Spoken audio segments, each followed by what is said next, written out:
Welcome to 100 Yards Football. Today I have the Dallas Cowboys and the San Francisco 49ers game preview. If you like the video today, please come in and share it. I'm your host, Vincent Turner. I'd like to give special thanks to my producer, Mr. Logan Landers, for making it happen today here on 100 Yards of Football. Sunday night, we got the game of the year, the Dallas Cowboys and the San Francisco 49ers. What more can you say about this football game, the history of these two organizations? And you think about the history.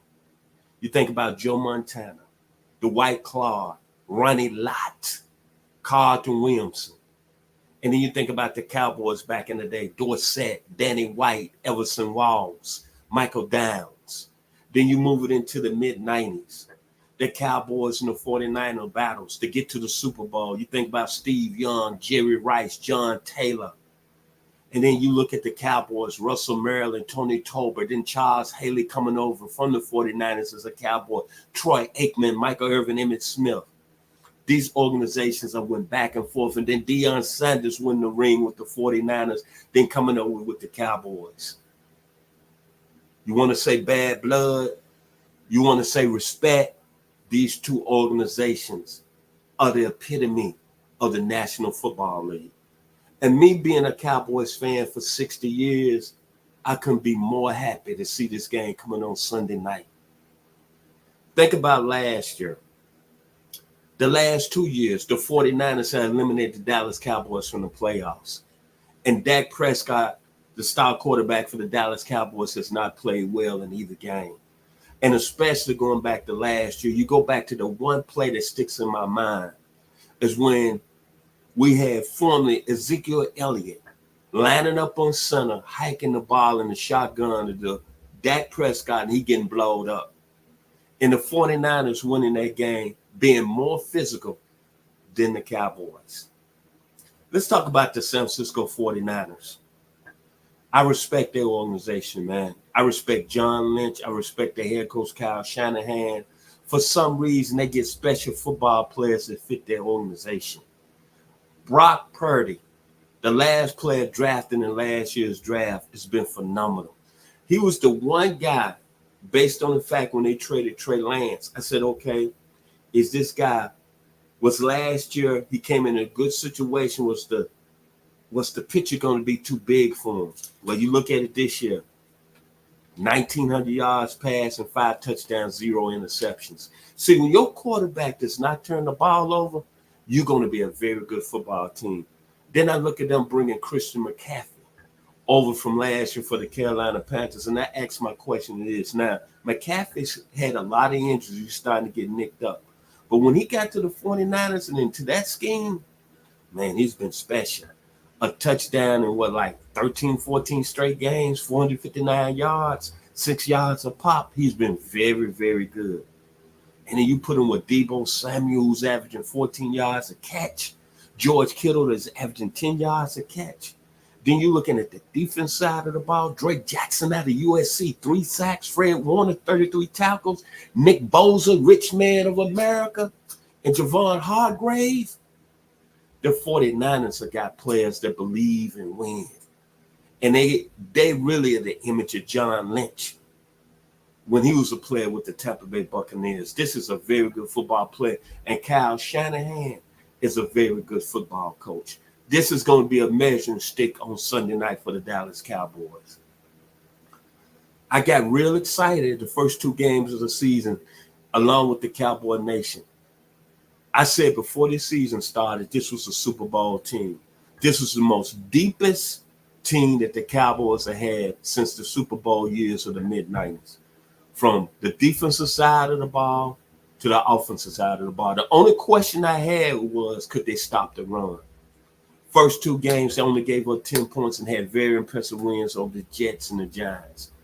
During that week when they was playing the Arizona Cardinals, they lost an all-pro cornerback in Trayvon Diggs. I said, okay, they're not going to take a step back. They still got Stephon Gilmore, who was the defensive player of the year in 2019 with the New England Patriots. But they dropped the ball against the Arizona Cardinals, gave up over 200 yards rushing. Josh Dobbs, who like the second coming of Joe Montana. And I just could not understand why they played so poorly. And then another image from the football game, Dak Prescott throwing a pick on the goal line when the game was still in balance. Dallas was down 28-16. But last week against the New England Patriots, they were very impressive. 38-3 win. Team played very well on both sides of the ball. So now this really is a high-level playoff game. This is a statement game. Are you going to be in a conversation of Super Bowl talk at the end of the year where the 49ers can be the measuring stick? Dak Prescott, last week he was good, baby. 28-34, 1 touchdown, no picks, 267 yards. Jake Ferguson was a very good, pleasant surprise, 7 receptions, 77 yards. Michael Parsons, I love you, baby. 14 tackles on the year, 4 sacks, 1 forced fumble. I consider you right now one of the top 2 defensive players in the game.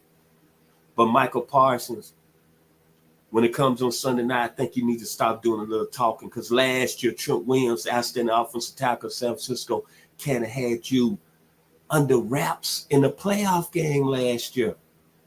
So now with Nick Bosa getting that money, I want to see a lot of people comparing you to LT Lawrence Taylor. See, let me explain this to you, Mr. Parsons. I'm 63 years old. When it became Monday Night Football or when it became Super Bowl, any high-level game, the young man from Williamsburg, Virginia, by way of Lafayette High School, he took his game to another level, especially on Monday Night Football. Look at the battles against Joe Jacoby and the Washington Redskins. Look at the battles against the Philadelphia Eagles. Lawrence Taylor took his game to another level when the stakes were higher. That's why everybody said LT is the greatest ever done this. Well, Mr. Michael Parsons, I see you talking on your podcast. I see you doing a lot of talking over here. You know what? On Sunday night, with Nick Bosa getting that mega money, I'm expecting you to produce because Trent Williams is waiting on you. And Deron Bland, I want to thank you, brother. You'll play very well at the cornerback position. 2 INTs for touchdowns this year, 3 interceptions. I really feel confident you could be the guy that can replace Trayvon Diggs. So that being said, it's Sunday Night Football, the game of the week. All eyes are going to be right there in San Francisco, in Santa Clara, where they play the game at. And it's for the Dallas Cowboys because the pressure is going to be on you, Cowboys. Because you say you want to be in that area mentioned as a Super Bowl contender and being mentioned as one of those teams that can be talked about at the end of the year, you're going to have to win this game on Sunday night. It's a must win for me as I analyze and break down this football game. And Dak Prescott, the pressure's on you, baby. Make a long story short, Dak, you look good. You've been a great ambassador of the Dallas Cowboys organization. You saved us when Tommy Romo went down and you started as a rookie, as a 4th-round pick out of Mississippi State University down there in Stockville. But Dak, I hate to say it, I'm putting it out there today. When the stakes are high, you do not play your best football. You got to play your best football on Sunday night against Brock Purdy.